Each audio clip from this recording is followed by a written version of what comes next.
Hello and welcome to Human Ascension with Ellie.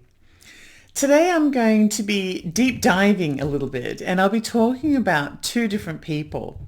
Well, one in particular today, but these two people are very different and seemingly unrelated people, but somehow they've converged. The first is a Ukrainian woman who was born in 1831. She's a woman who ultimately became one of the most influential mystics in modern history. The second is a German man who was only 2 years old when the woman finally passed away. This man has also gone down in history and probably has one of the most recognizable names in the entire world. Maybe he always will, but for very different reasons. What these two people, this man and this woman, who have never met, who only shared 2 years of life on Earth together, what they have in common is a book that was written back in 1877 and which discussed at great length topics of esoteric philosophy. And weirdly enough, this non-relationship between these two people, whose only thing in common is a book, is also speculated to have involved UFOs, aliens, and maybe even a secret society that's hidden in the polar ice caps somewhere today. And also the topic of whether or not there are maybe extraterrestrials working with humans in a secret society to develop a world of one world government to guide humanity into a new phase of existence. So this is going to be a very long and detailed story with lots of components. So get comfortable. I don't think I'll be able to finish it today. I think we'll probably just get through the woman and her background today. But you know what? Even if this discussion takes a few episodes, I think it's worth it. So let's start this off with the story of the girl who was born in what at the time was a region that formed part of the Russian Empire, but which is now known as Dnipro. Dnipro is today Ukraine's fourth largest city with a population of around 1 million people. It's located in the central eastern part of Ukraine, around 240 miles south of Ukraine's capital city, Kiev. On the day that this little girl was born, however, Dnipro had a different name. It was called Yekaterinoslav, which in Russian means the glory of Catherine, named after the Russian Queen Catherine. Archaeological evidence suggests that it was an area that was first settled by Cossacks and Cossack communities in around the early 1500s. The Cossacks were a violent and semi-militarized race of people. They were part Christian, part nomadic warrior from mixed Nordic and Eastern European ancestry. The Cossacks dominated the region for around 250 years, but in 1787, Yekaterinoslav was absorbed by force, of course, into Russia and was formally decreed to be the administrative center for the plans of the new government of a bigger and more powerful Russian Empire. A little girl by the name of Helena Petrovna was born around 40 years later into a prominent aristocratic family by the name of von Hahn. She was born on the 12th of August, 1831. Helena's mother was also called Helena and was a renowned novelist, and Helena's father was a captain of artillery. Because of Helena's father's profession, Helena and her family moved a lot throughout her childhood years. And Helena also spent a number of years living with her grandparents after the untimely death of her mother in the 1940s. I think Helena was around about 11 or 12 when her mother died. Helena obviously was very young when this happened, but also the constant travel and the upheaval of her life that seemed to occur a lot in her youth, I think it perhaps affected her personality a little bit. She had quite a vivid imagination. She had spent a lot of time alone, but she also seemed to be very, very confident and very strong-willed. So she also grew up surrounded by esoteric philosophies. For example, in the region where Helena was born, the local people very strongly believed in nature spirits, witchcraft and magical customs and rites. Helena's birthday also happened to be on the one day in the year on which it was believed that day was, the people who were born on that day were exempt from persecutions of nature spirits and goblins. This means that Helena was seen to be very special to the people around her. It resulted in her receiving some secret kind of education in occult lore from her local, quite superstitious nurses. She also was reported to have demonstrated considerable psychic abilities at a very young age. She saw and talked with natural spirits, for example. But also younger children used to gather around her because she delighted in being able to tell them weird and frightening tales of fearsome monsters and otherworldly creatures. She was quite a storyteller and quite vivacious in that respect. Helena's grandmother had a large collection of stuffed animals, and Helena would tell the other children these long, elaborate stories about the lives of those stuffed animals, which sounds really cute actually. But also, as I'd mentioned earlier, Helena had a very willful manner about her as well, and what seemed to be a virtually uncontrollable temper.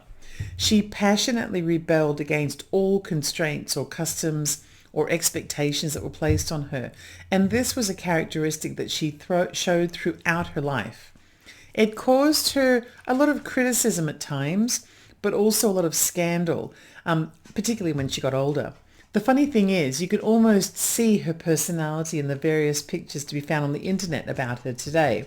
So the person that I'm talking about, Helena Petrovna, is now known to us as Helena Blavatsky, the world-renowned mystic who founded the Theosophical Society, which is a worldwide society that was originated in London.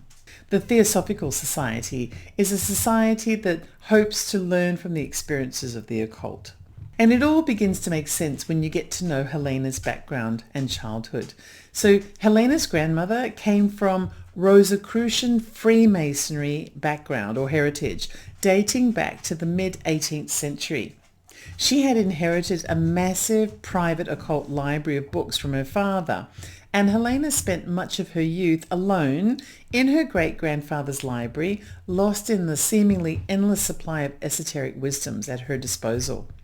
What Helena found particularly enjoyable was reading about the secret societies surrounding Freemasonry and the many philosophies on how the world was formed and how it could be transformed in the future. But Helena's life took an unexpected turn when she was 17 years old. She had a governess who taunted her by saying that Helena would never find a man willing to marry her because of her temper and her willful nature. So in a fit of temper and willful nature, and to prove the governess wrong, Helena maneuvered herself very quickly and adeptly into the life of a man by the name of Nikifor Blavatsky. Nikifor was a civil administrator who was 3 times Helena's age. He literally did not see her coming, and before he knew it, he was married to her. It was now 1848, and the marriage very quickly turned into a bit of a disaster. I think it's been described as a massive disaster, actually. Now, a young 17-year-old girl marrying a man who's 40 wasn't particularly unusual at the time, and often it was done that way because the young girls were pretty. The older men had the means to be able to support them, and so this is the way that the young girls were married off.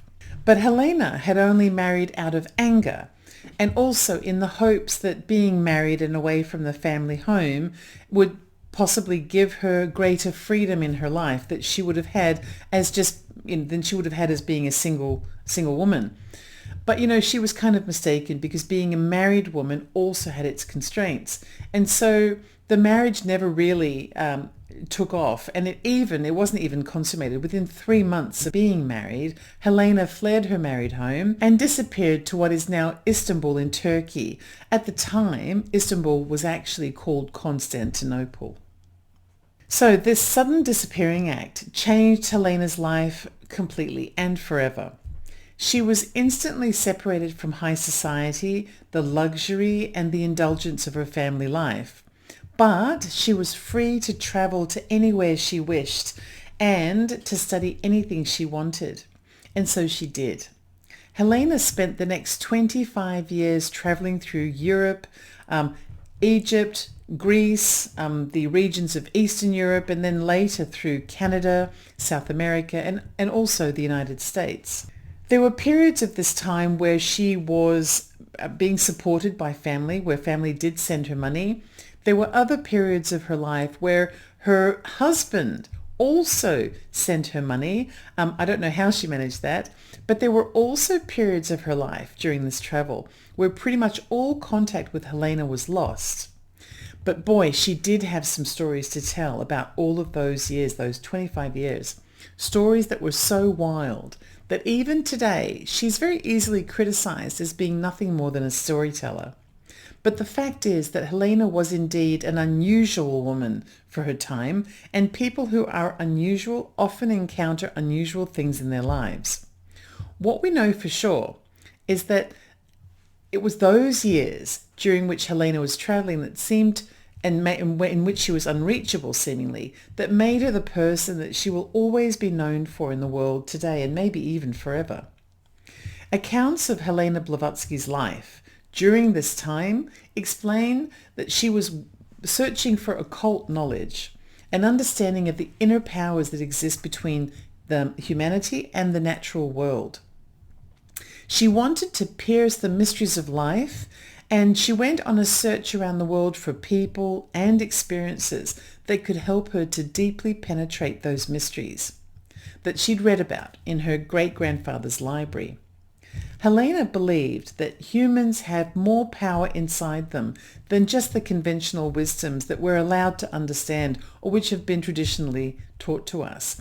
And so her travels were very unstructured, and she found herself visiting places and people that introduced her to things like sorcery, witchcraft, and magic, including black magic. By the time Helena had arrived in the Americas, she had also become acquainted with the concept of a new form of spiritualism that blended religious faith with something far more personal.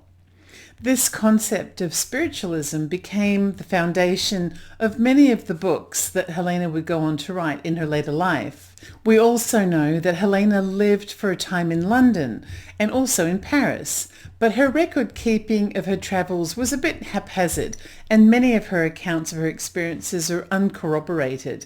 So it's actually quite difficult to know for sure when she was where and whether everything she claimed to be true actually was true. I do, however, think that it's a little bit unfair to label Helena Blavatsky a liar or just a storyteller. There clearly was more to her than that. She was an exceptional personality, and with an extraordinary drive to learn about something that was very specific.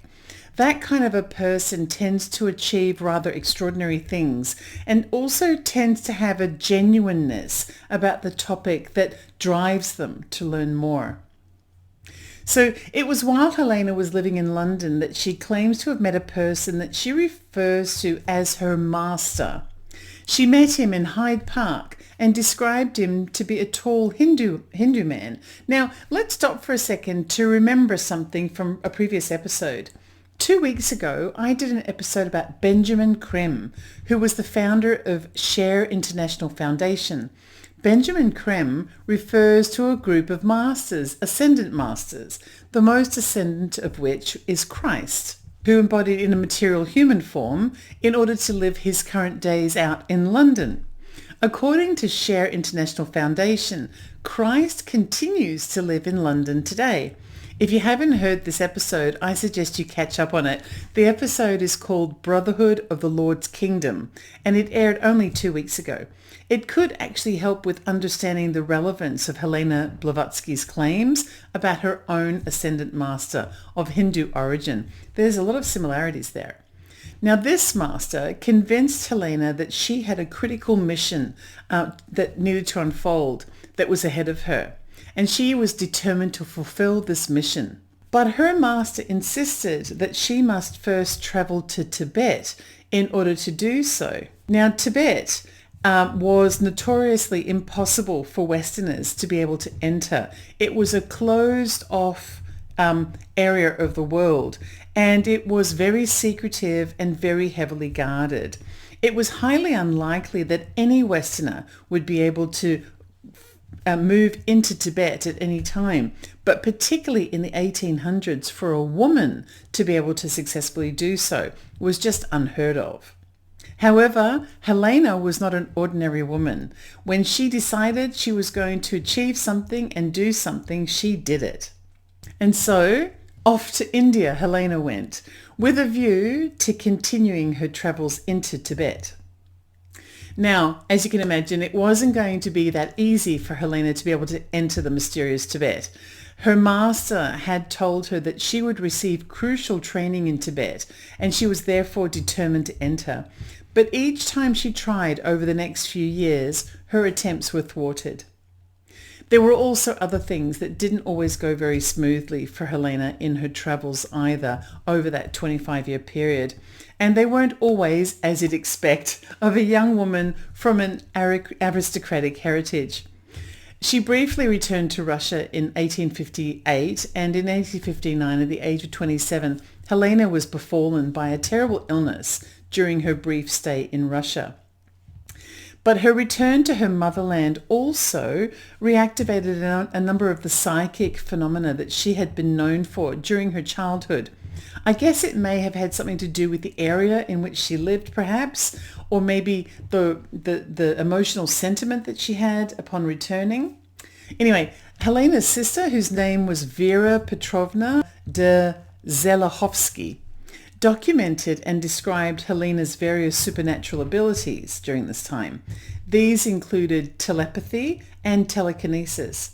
Vera also claimed to have witnessed Helena being able to mediate between humans and otherworldly beings.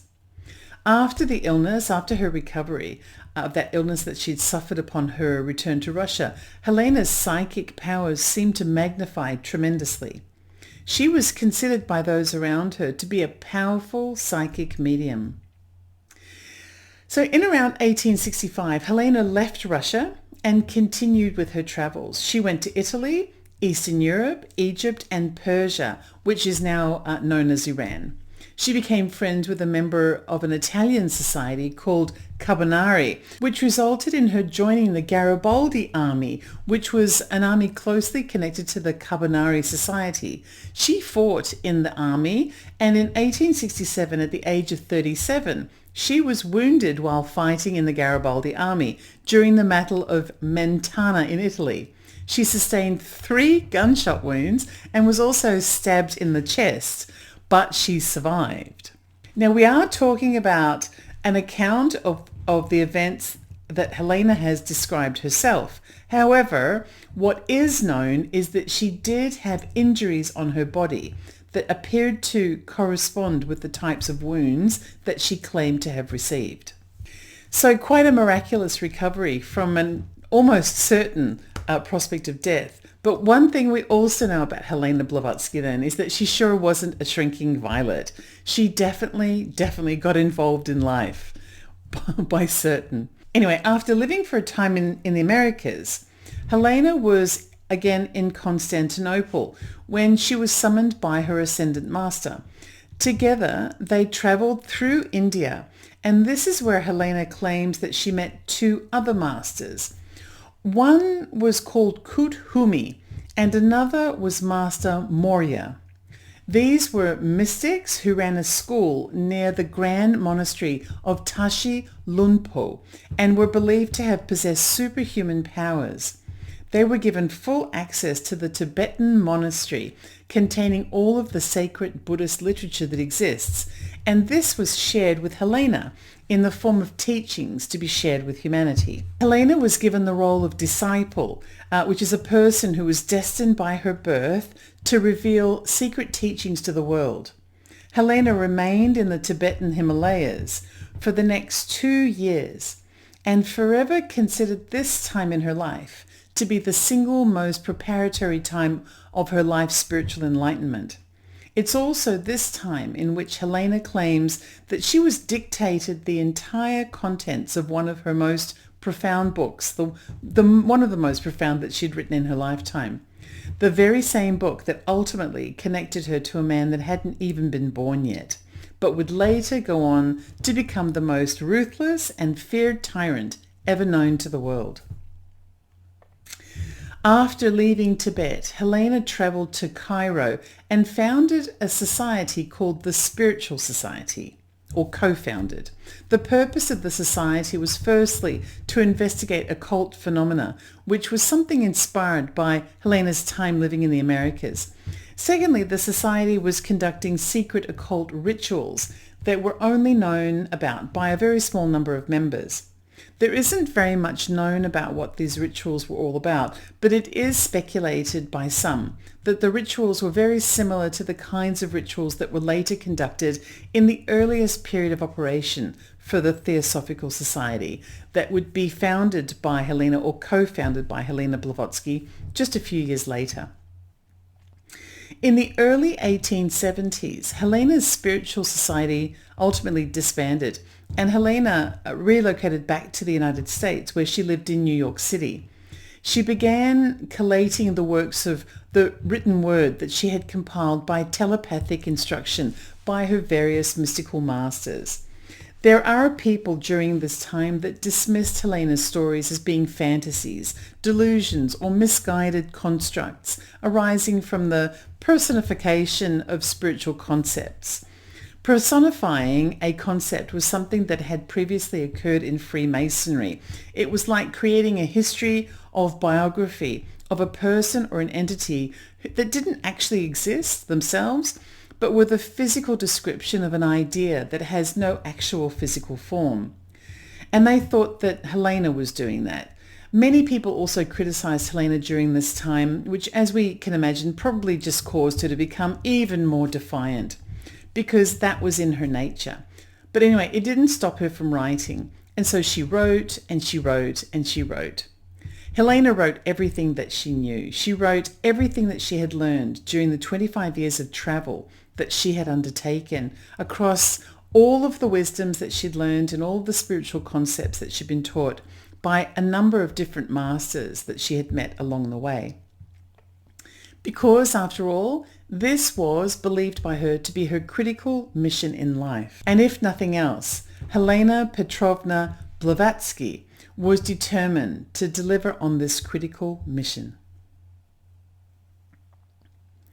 Spiritualist activity was thriving in America in the 1870s, and so despite the criticism from some, there were also many like-minded people in New York City, and it didn't take a very outgoing Helena long to find those like-minded people. One of the most significant new friendships that Helena made was with a man by the name of Henry Steele Olcott. Henry was a lawyer, but he was also very interested in spiritual phenomena in the nearby areas. Apparently at the time that Henry and Helena met, Henry was in the middle of investigating claims of phantom activity in a house in the nearby state of Vermont. Anyway, Henry Olcott and Helena Blavatsky joined forces and used their shared interest in the occult and the spiritual by co-founding the Theosophical Society. The way that this transpired was that Helena had become quite bored with what she believed was a rather superficial discussion about the spiritual or the occult that was happening with those around her in New York. Her travels and the messages that she had received had taken her down a much deeper path of wisdom than any of the people that she was encountering, and she was yearning to develop this wisdom even further. Helena considered that the American spiritualist movement was lacking depth.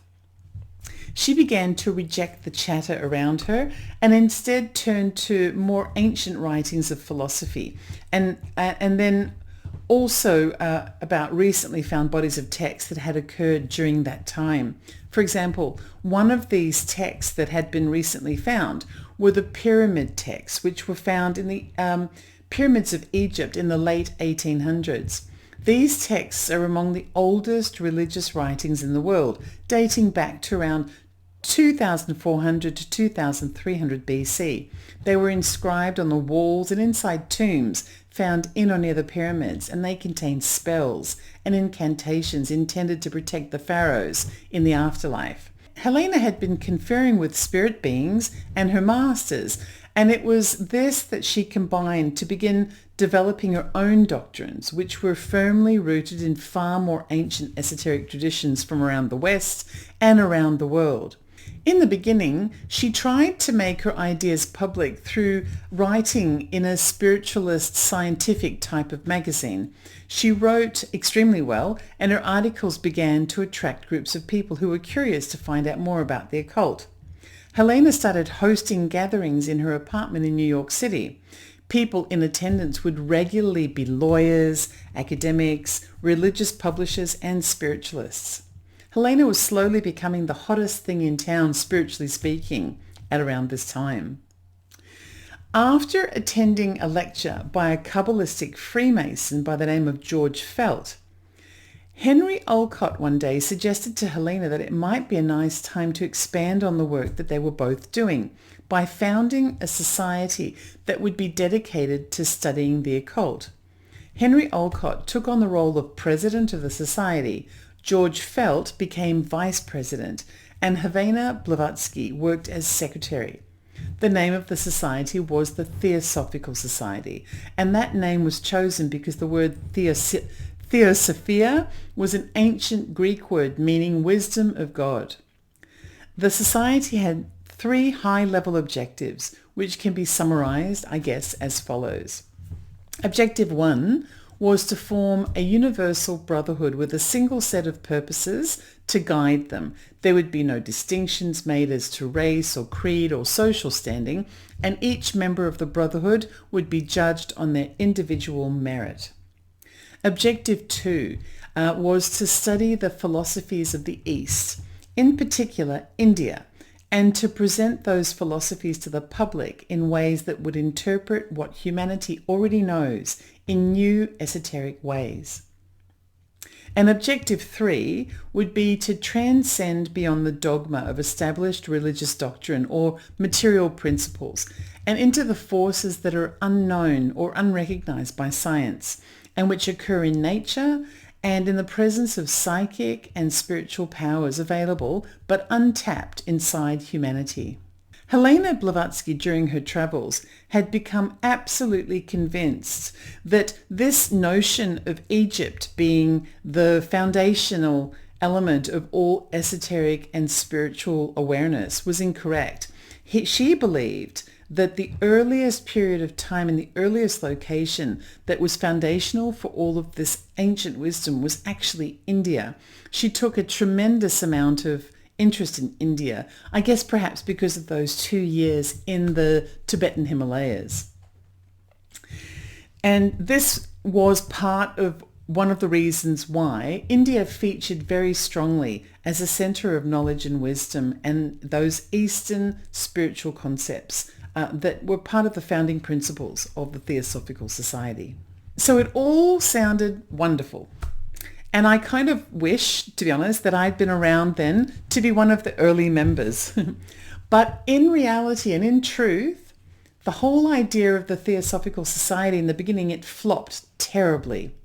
Spirituality in America at the time was all about spirits of the dead and how to contact the spirits of the dead and mediumship. And it was very one-dimensional considering what we think of spiritualism these days. And in fact, once the Theosophical Society began conducting its early meetings and publishing written works, the established spiritualists in America that had signed up early to the society, they started leaving the society because they disagreed with the principles. They didn't like hearing what was being offered to them as a truth because people are people, and as we know, people hate hearing the truth. Tell me about it. I'm sure we've all had first-hand examples of that in our lives. Sometimes people are so married to what they think they already know that hearing the truth actually hurt their ears. They're outraged by it, and that's exactly what happened here. For a period of time in the beginning, things got a little bit shaky at the Theosophical Society, but Helena, Henry, and George stuck with it. And as time continued to move forward, they were able to begin attracting a whole new generation of members. People who were hungry for more and whose hearts and minds were open to the unknown, untapped wisdoms of the ages. One of the most notable members at this time was a fellow that perhaps we've all heard of, and that's the great Thomas Edison. In her early days in New York, around the time of the founding of the Theosophical Society, Helena had written a book. The book was called Isis Unveiled, and it was published by the Theosophical Society's publishing arm, which, believe it or not, was called Lucifer Press. Lucifer Press is now known as Lucis Trust. The name change was made to better reflect the organization's focus on spiritual enlightenment and the dissemination of esoteric knowledge. Lucis Trust continues today to publish work that's related to spiritual topics, even now. Isis Unveiled was a massive book, almost 1,300 pages in total, and it created a kind of middle ground between the established Judeo-Christian philosophies that underpin the Abrahamic religions of the Western world and the ancient Eastern wisdoms arising from Asia and the Middle East. Today, when we think of the esoteric practices and principles that impact spiritualist thinking, we're often repeating concepts that have been developed as a result of Helena Blavatsky's own doctrines as outlined in Isis Unveiled and her subsequent writings. So think about that. The spiritualist activities and topics that you're working with or thinking about or listening to right now, they come originally, potentially from her book. So let's recap a little bit about what Isis Unveiled was all about. The book was originally called The Veil of Isis, but it had to be renamed when Helena discovered that a book with the same name had been published only 15 years earlier by a Rosicrucian by the name of W. Reed. However, despite the title being changed, the original title of The Veil of Isis continued to appear in print at the top of each page of the book. It was just officially renamed in order to avoid confusing Helena's book with that of Reed's. Isis Unveiled consists of 2 volumes. Volume 1 discusses occult science, the hidden and unknown forces of nature, and it explores things like the psychic phenomena and what it calls the inner and outer man. Volume 2 is all about the similarities between Christian theology and Eastern religions, such as Buddhism, Hinduism, and others. It follows a retro path from the current understanding of Judeo-Christian theology back to the idea that all religions purportedly descend from a common source, which Helena described to be the wisdom religion. In the preface of the book, Helena wrote that Isis Unveiled is, and I quote, a plea for the recognition of the Hermetic philosophy, the anciently universal wisdom religion, as the only possible key to the absolute in science and theology, unquote.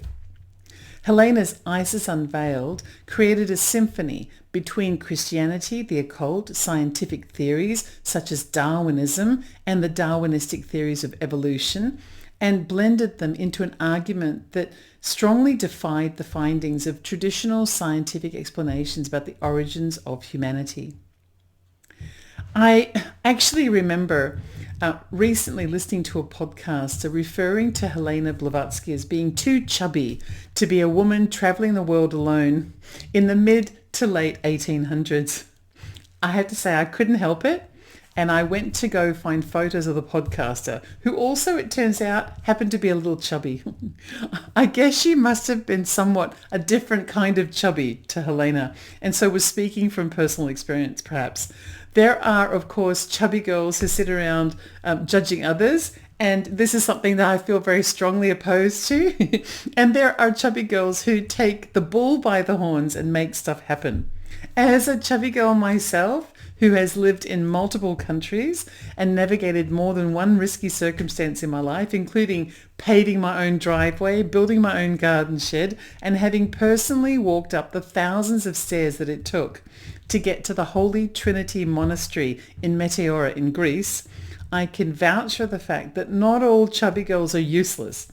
And if they are the kind of chubby girl that Helena Blavatsky proved herself to be, even just with the wisdom that she shared in later life with the world, then you know what? Hail to the chubby girl. If only the world had more chubby girls like Helena, maybe stuff would finally get done. So there, I've said my piece. By the way, after all those stares at the Holy Trinity, I wasn't even allowed to go inside the monastery because, as it happens, I was only wearing a tank top at the time and I didn't have anything to cover my shoulders. And you had to have covered shoulders in order to get into the monastery. So after all those stairs, and I swear there were more than 1,000, I couldn't get in. Bummer do. Anyway, so before we move on from Helena's first book, it should be mentioned that modern theosophists hold the book Isis Unveiled in such high regard as to refer to it as a revelatory work that was dictated to Helena Blavatsky by an ascendant master, also known to be a human entity so evolved in its existence that its purpose now is to help guide humanity towards its own collective evolution. That's a big deal. So in 1879, Helena Blavatsky and Henry Olcott left New York City. According to Henry's own personal diary, Helena began writing at this time what would be considered by many around the world to be her greatest written work. This was the book that she wrote called The Secret Doctrine. The Secret Doctrine was published by Lucifer Press in 1887. By this time, Helena was living in London and also spent some time living in Würzburg in Germany. She embarked on a project to revise Isis Unveiled, but pretty soon after beginning that endeavour, it became clear that she was indeed writing an entirely new book. The Secret Doctrine was yet again a 2-volume publication, and it was even longer than Helena's first book, Isis Unveiled. In fact, I think it was about 1,400 to 1,500 pages in length. It discussed the nature of reality, both material and spiritual. It also focused on the origins and destiny of humanity. An extract from the preface of her book shows that Helena wrote the following, and I quote, "The aim of this work may be thus stated, to show that nature is not a fortuitous occurrence of atoms, and to assign man his rightful place in the scheme of the universe. To rescue from degradation the archaic truths which are the basis of all religions, to uncover to some extent the fundamental unity from which they all spring, and finally to show that the occult side of of nature has never been approached by science or modern civilization." So let me just stop there for a moment, and then I'm going to continue with more that I can quote from what she wrote. Helena was saying that there's more to the creation and evolution of humans than science, and that the evolution and creation of humans has nothing to do with what science claims took place. That there's older wisdom that actually demonstrates that humanity came about in an entirely different way. Now, this was being written in the mid to late 1800s. And a lot of what we have discovered since then demonstrates that Helena either was fantastic at guessing what would be found in later years, or perhaps was psychic and had a knowing about it well in advance, or perhaps the wisdom she had been taught was genuine wisdom, something true from a real master who actually had knowledge. Because over the years, since the 1880s, humanity has found numerous written or otherwise documented works that demonstrate that that section of the preface written by Helena Blavatsky is correct. So let me continue with what else she's written. So once again, I'm quoting, "These pages were not written for the masses. They're neither an appeal for reform nor an effort to win over, to our view, the fortunate of life. They are addressed solely to those who are constitutionally able to comprehend them, to those who suffer, to those who hunger and thirst after some reality in this world of Chinese shadows." So in this section, Helena is actually saying that she knows that she's not the only person on earth who knows that there's more than what we are supposed to know, what we're traditionally being taught, and what's written in the Abrahamic religion or religious doctrines. She knows that there are people who know that there's more, and that this text is to allow them to feel comfort in the understanding that she also knows that there's more and that they're not alone. It just goes to show, I think she was, at the very least, a very enlightened person. So in The Secret Doctrine, Volume 1, it discusses the birth of and subsequent development of the cosmos, its spiritual origins, cyclical processes and laws, and its hierarchical structure. The second volume, Volume 2, deals with the birth of humanity and its evolution during millions of years on this planet. Things that we've discovered since then. Isn't that interesting? At the beginning of today's episode, I mentioned that I was going to be talking about two people, though. Helena Blavatsky is obviously the woman that I referred to as the woman, but the man hasn't yet been discussed, and I think we're going to have to extend this discussion into next week, because there is still so much to be said before I even get to the dude in the story. But at this point in Helena's story, the connection between her and the man that was yet to be born is sort of conceptualized. And for those who haven't guessed it yet, the man that I'm talking about is Adolf Hitler. So Helena Blavatsky's book, The Secret Doctrine, whilst discussing the creation of the cosmos and the creation and destiny of humanity, also delves into the esoteric concept of what Helena describes to be the 7 root races of humanity. The 7 root races are explained to be stages in the spiritual and physical evolution of mankind. So let's give these 7 stages a bit of time to digest here, because they're going to be a very important part of what I'm talking about in next week's episode. So let's go through each of these stages and take a closer look. So the first root race in Helena's theory is described to be an ethereal and non-physical form of human. In its first root race form, humanity is composed of pure light and energy. It consisted of shadowy, astral types of beings who were more like projections than physical entities.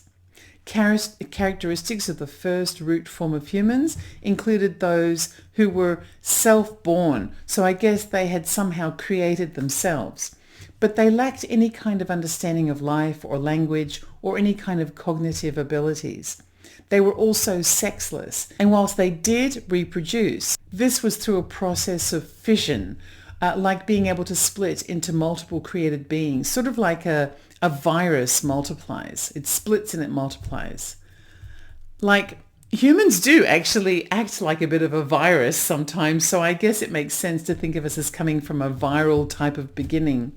Now, this theory of the first root race is not unlike the modern theories of humans evolving from a single cell organism, which was discussed in earlier episodes here on this show. And also, in another recent episode, I've discussed the concept that the human ascension and our reaching of the 5th dimension. I wondered about how Adam and Eve were punished for eating from the tree of knowledge. Now, if you'll recall, for a moment, it occurred to me in that episode that perhaps the problem there had been that they were meant to be a different dimension, perhaps even just a first or second dimensional being. And if that was the case, and if eating from the tree of knowledge gave them this third dimensional existence, then it could actually correspond with this first root race that's being discussed by Helena in the book. I had speculated at the time as to whether the intention had been for Adam and Eve to be first dimensional beings or second dimensional beings, and that this wisdom that they had eaten from the tree had allowed them to be more, and that was the reason why they were punished. It's funny how all these little ingredients of things that I'm talking about on the show, they all just seem to circle back into one another, doesn't it? It's really interesting. Anyway, I'm sure with time we will discover even more overlaps between the various different episodes, and I can't even keep up with them all. But for now, let's just carry on. It should also be said that Helena's book described this first root race of humans to have lived in a location called the impenetrable sacred land, which is believed to be located at the current North Pole, like where Santa lives. So that was the first root race. So let's have a look at the second root race. These were a race of early humans called the Hyperboreans. They were still ethereal in nature but had begun to develop some forms of physical characteristics. Perhaps they were kind of shifting from being a first dimensional to a kind of second dimensional being, perhaps. I don't know. They lived in what the book describes to be a land of eternal spring, a bit like the Garden of Eden, maybe. You see, the more I study the Bible and then all of the other alternative sources of knowledge pertaining to spirituality and ancient philosophy and even the alien life theories, the more these little nuggets of sameness seem to crop up. Everything is being called different names depending on where it's being written and who writes it, but this is a perfect example. If the Garden of Eden described in the Bible's Old Testament, is anything, well, it would definitely be like a land of eternal spring, wouldn't it? Because the definition of spring is that the natural landscape is lush with fresh bloom and budding vegetation, just like the fertile abundance of Eden. I don't know about you, but I find these little weird nuggets of sameness to be very, very interesting. I just can't help myself. I just feel like we're really onto something here. So this second root race, or Hyperborean race as mentioned, had golden yellow bodies, and they reproduced by basically laying eggs. They exuded a bodily fluid that formed into an egg-shaped ball, which provided a type of external vehicle from which a fetus could develop, like those old external modems that you'd get for your computer when the internet was first a thing. To be honest, this kind of reproduction sounds like a wonderful way to have a baby. No physical discomfort for the mother, and if she wants to pop out for an evening of drinking and dancing, she can leave the fetus in its egg-like form at home to be looked after by dad. It sounds perfect to me. Anywho, by this time, humans had moved into areas of the planet that are now considered to be northern Canada, Greenland, Iceland, Scandinavia, and northern Russia. So now we've done the first root race, the second root race. Let's have a look at the third root race. This is the first evolution of humanity into a being that consisted of a fully developed physical form. We know of these human ancestors as the Lemurians. The Lemurians were initially androgynous, and then as time passed, they eventually evolved into a sexually differentiated set of genders. In the earlier period, they reproduced through a process called sweat-born. The sweat-born process was very much like that earlier stage of reproducing through a kind of an egg or a ball that could be develop a fetus outside of the mother's body. As the Lemurians evolved, however, they eventually began to reproduce through sex in the very same way that humans do today. Lemurians lived on what is referred to as the lost continent of Lemuria, which is believed to have been located in the Indian and Pacific Oceans. So the fourth root race following that, and I'm taking you right back to episode 1 of this show when I'm talking about this, the episode called Convergence, where I talked about the ancient Greek philosophers and in particular the works of Plato. Well, Plato mentioned the Atlanteans, and these Atlanteans are the fourth root race that's described by Helena's secret doctrine. The Atlanteans were the first completely human species, just like we are now, but obviously probably a little different, because everything changes with time, as we know. But the Atlanteans had fully formed human bodies. Their sexual development was complete, just as completed as it is now, but they were very highly developed both spiritually and technologically.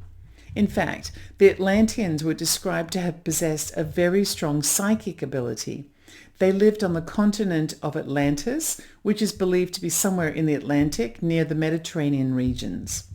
Atlantis is believed to have sunk into the ocean after what is debated to be either a series of natural disasters or self-destruction through war and technological experimentation, or even a combination of all of these things. And so that brings me to the fifth root race, which in Helena's book is considered to be the stage that humanity is currently in.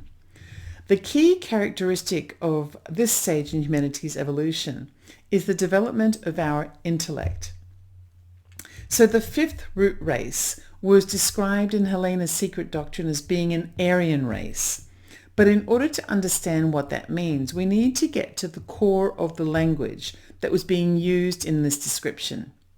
These days, describing yourself to be an Aryan race member is probably going to make you look like a white supremacist, because you probably would be a white supremacist if you're describing yourself to be an Aryan race member, because it's a term that's used currently to describe someone as being superior to another person of a different cultural identity.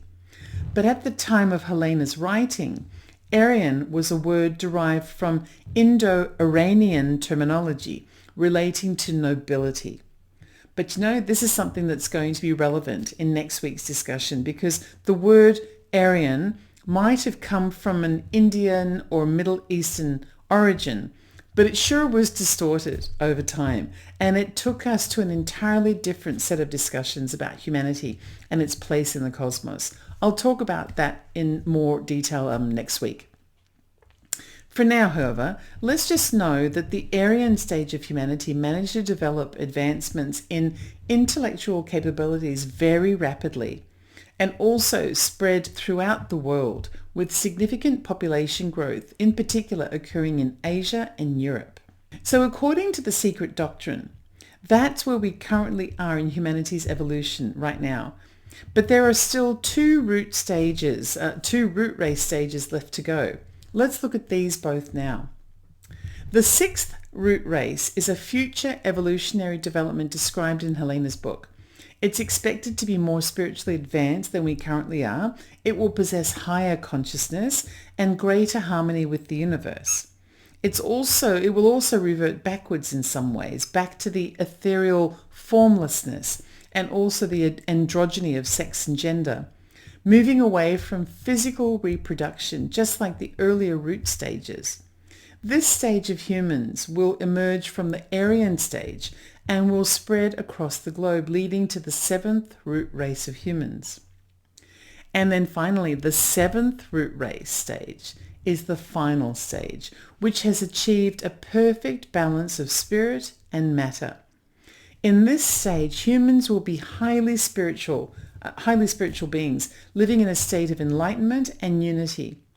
There was very little detail provided about how the seventh root race would reproduce, but they will be capable of achieving outcomes that defy current physical laws of nature.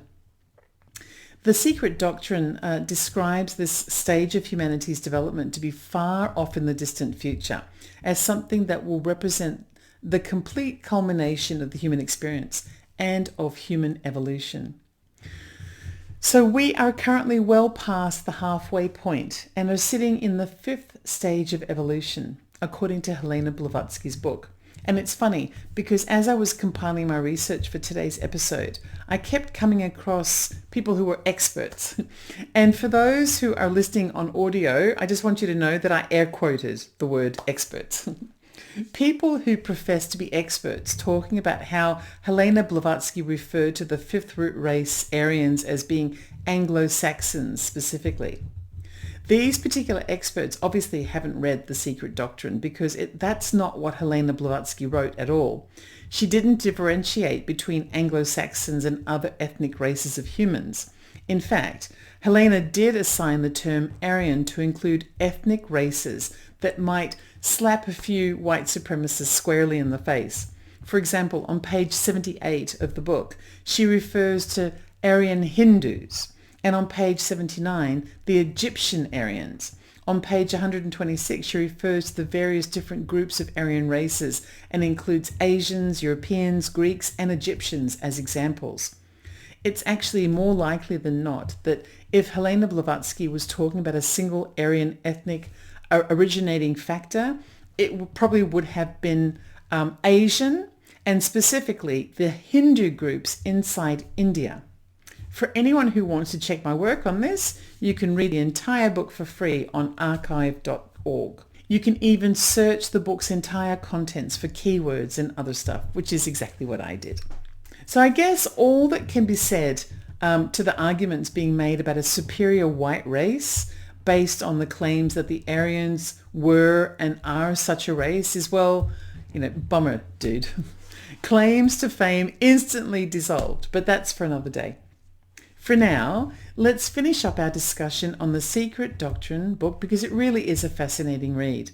Helena also expanded upon her concepts that she had introduced in her first book, Isis Unveiled, where she talked about a cosmic hierarchy of beings that exists throughout the universe. In the Secret Doctrine, she described a group of super-intelligent beings, ascendant masters, in fact, who are responsible for overseeing and guiding the evolution of the universe, just like what's stated by Share International Foundation. And that, of course, includes the evolution of humanity, but not just humanity.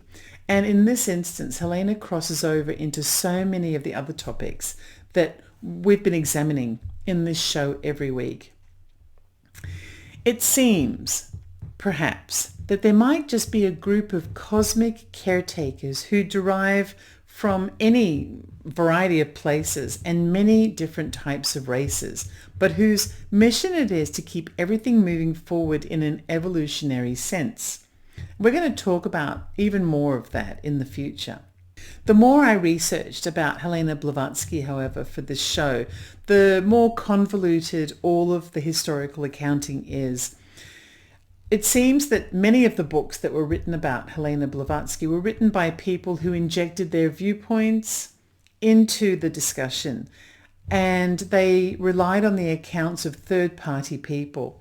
There were, for example, a group of former colleagues at the Theosophical Society who produced documents demonstrating that Helena Blavatsky was a fake psychic who was planting strands of her hair or torn up sheets of paper around the world so that she could then prove that she knew where something was and then have someone find it and declare that it's a psychic prediction and all kinds of things like that.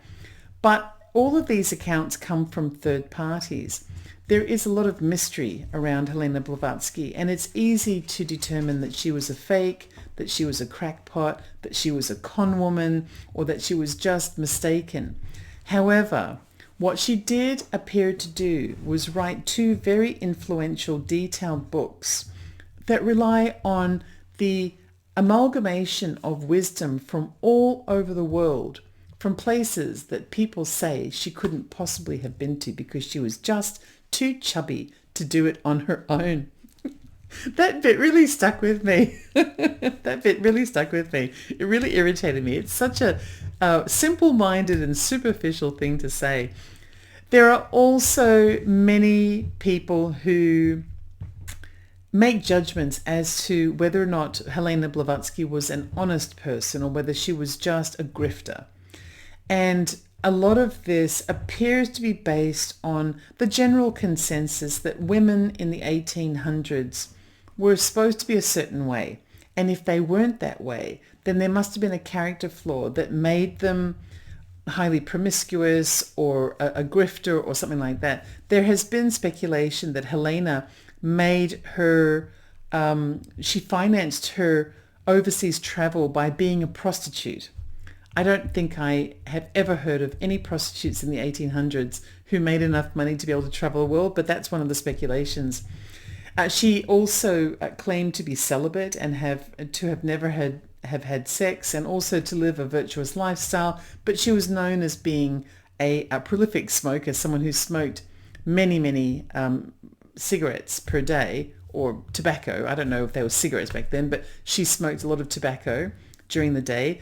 And she also claimed to be a teetotaler, someone who never drank alcohol, but she was rumored to have taken opioids and other types of mind-enhancing drugs.